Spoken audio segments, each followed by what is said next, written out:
hanya menyebabkan kerugian negara, sindikat pengoplos gas LPG 3 kg subsidi ini juga turut menambah kesengsaraan rakyat.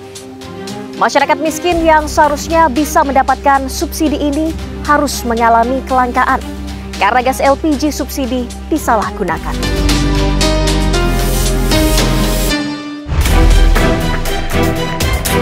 Oke, ini kan artinya cukup terstruktur sampai ada peran-perannya, ada pangkalan juga yang telah disediakan begitu. Ya. Ini para pelaku belajar dari mana bisa memindahkan gas subsidi ke non-subsidi? Baik, kita sudah beberapa kali mengungkap masalah pemindahan gas LPG subsidi ke non-subsidi.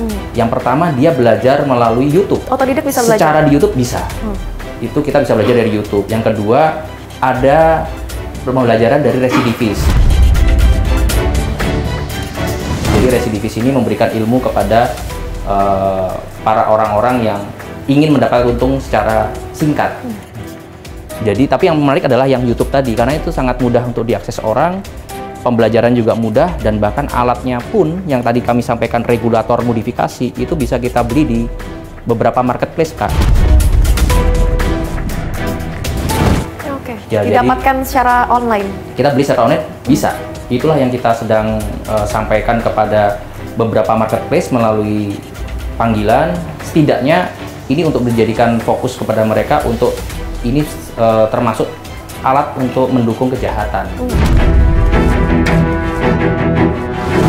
Iya. Dan ini sudah beroperasi sejak kapan? Pengakuan mereka kurang lebih 3-6 bulan, Kak. Sampai Pengakuan ditangkap mereka, kemarin iya. Februari. Sampai mereka kita tangkap di bulan Februari ya. Itu 3-6 bulan. Per bulannya bisa menjual berapa? Baik, kalau secara estimasi secara kasar, mereka bisa menjual kurang lebih itu kalau yang 12 kilo. Ini komplotan ya secara global ya, Kak. Dari 10 orang tersangka itu bisa 85 tabung untuk yang 12 kilo. Kemudian kalau untuk yang 50 kg itu bisa per hari ya, itu 25 tabung per hari. Kita andaikan saja selama 6 bulan, anggap keuntungan mereka dari selisih harga itu 3 kali lipat dari harga subsidi. Misalkan harga 3 kilo tadi sudah dipatok oleh Pertamina adalah 16.000, sehingga 1 kilonya kan kurang lebih 5.000 ya, Kak. Kemudian dia jual itu bisa 3 kali lipatnya dari harga subsidi tadi. 1 kilonya keuntungannya dia bisa 10.000 karena dia menjualnya 15.000 1 kilonya. Kita hitung secara margin kotor ya, Kak.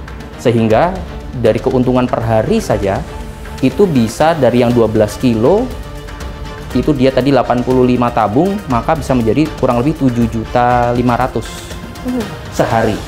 Kalau kita kalikan selama 6 bulan secara omset itu bisa mencapai 1,4 miliar.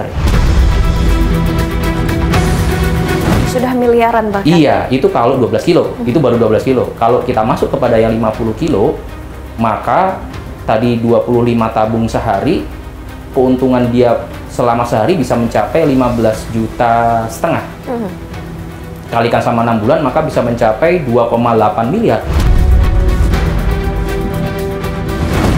Jadi total dari penjualan 12 kilo, sebanyak 85 tabung sehari, kemudian 50 kilo tabung selama sehari itu dia melaku kurang lebih 25 tabung, maka totalnya si pelaku ini selama 6 bulan bisa mencapai keuntungannya 4,2 miliar. 4,2 miliar? Iya. Dan ini diamankan barang bukti uang hasil kejahatan ini? TPPU-nya kan mesti kita berjalankan, sehingga untuk barang bukti uang ini adalah berupa kerugian, estimasi kerugian semua. Tetapi kita tidak untuk kemungkinan TPPU akan kita laksanakan, uang penjualan ini lari kemana saja, dibelikan untuk apa saja, begitu. Artinya ini sudah berhenti di penangkapan 10 tersangka atau masih ada pengejaran lagi? Kita tidak menutup kemungkinan karena tadi yang seperti saya sampaikan, mereka juga ada seperti mentornya. Apakah mentor ini mendapatkan keuntungan, misalkan dengan mengajari dia dapat uang komisi, misalkan. Jadi mentornya kita yang residivis itu? Iya, kita akan terus kembangkan semua, gitu. Perkiraan jumlah konsumen yang dirugikan selama 6 bulan komplotan ini beraksi berapa banyak? Kalau dari estimasi distribusi per hari saja kan sudah kelihatan tadi kurang lebih 85 tabung sehari. Berarti kan kurang lebih ada 85 konsumen Setidaknya kalau Sehari. kalau satu orang itu membeli satu tabung. Kalau 12 kilo ya, kalau yang 50 kilo tadi ada 25 tabung. Jadi kurang lebih 110 konsumen. Kalau itu masing-masing beli satu. Dan itu per hari? Per hari. Oke, sementara barang bukti yang sudah diamankan pada saat penangkapan? Barang bukti yang kita amankan ada kurang lebih ratusan tabung LPG yang subsidi, yang sudah isi juga ada. Itu kalau secara rincinya itu 149 tabung gas LPG subsidi. Itu terisi penuh. Yang dia sudah beli tapi belum sempat dipindahkan. Kemudian yang kosong itu ada 202 yang sudah kosong. 202 tabung LPG 3 kilo. Kosong belum sempat diisi? Kosong itu artinya sudah pindah berarti isinya. Oh, oke. Kalau yang non subsidinya itu yang sudah isi belum edar itu 59. Itu Belum sudah isi. sempat dijual. Belum sempat dijual. Sedangkan kalau yang 12 kg yang posisinya adalah kosong itu masih 25 tabung. Nah, kalau alat-alatnya seperti 13 buah pipa besi itu ada. Iya. Motor kita amankan, mobil pick up itu kita amankan karena untuk mengangkut yang 12 kilo dengan 50 kilo itu tidak bisa pakai motor, harus pakai mobil pick up. Tapi semua kita sudah amankan di Pertamina karena lebih ahlinya kan Pertamina untuk menyimpan barang-barang berbahaya. Demikian. Tapi apa bahayanya kalau konsumen menerima gas oplosan ini? Oh begini Kak, ada beberapa bahaya yang bisa ditimbulkan dari gas pemindahan gas subsidi ke non subsidi.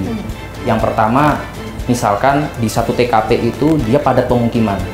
Terbayang ketika dalam proses pemindahan itu timbul ledakan atau kebakaran, tentu akan menyebar ke warga yang lain. Ke rumah lain. Itu masalah kebakaran atau bencana yang ditimbulkan. Lalu kedua dari segi konsumen sendiri, tadi sudah kita sampaikan adalah adanya proses pemindahan yang tidak sesuai dengan ketentuan. Sehingga kadang karetnya itu tidak berfungsi dengan baik. Jadi seringkali kita dengar LPG 3 kilo yang dibeli oleh masyarakat dipasang regulator itu bunyi, sehingga kadang masyarakat akhirnya beli lagi karet yang lain yang baru. Jadi ini ada kemungkinan itu sudah dioplos dibuka sebelumnya? Kemungkinan demikian karena ada kerusakan ketika proses pemindahan gitu.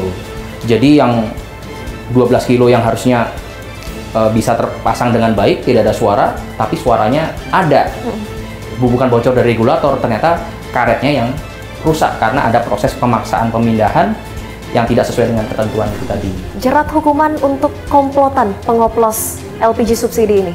Ya, baik. Kalau dari ancaman hukuman dari yang kita terapkan adalah dari pasal 40 angka 9 Undang-Undang nomor 11 tahun 2020 tentang Cipta Kerja atas perubahan ketentuan dari pasal 55 Undang-Undang nomor 22 tahun 2001 tentang minyak dan gas bumi. Itu bisa terkena pidana penjara paling lama 6 tahun dan denda paling tinggi adalah kurang lebih 60 miliar rupiah.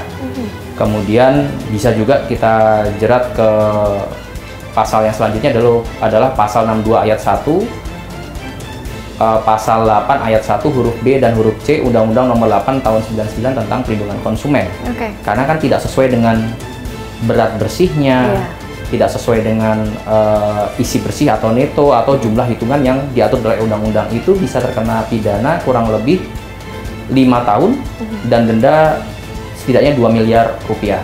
Kemudian ada juga kita terapkan di pasal 32 ayat 2 Undang-Undang nomor 2 tahun 81 itu metrologi legal, itu kenanya 6 bulan dan setinggi-tingginya denda 500.000. Metrologi legal itu kalau kita timbang yang hasil yang tidak resmi tadi itu bisa dimungkinkan beratnya tidak mungkin pas 12 kilo, kurang dari itu pasti.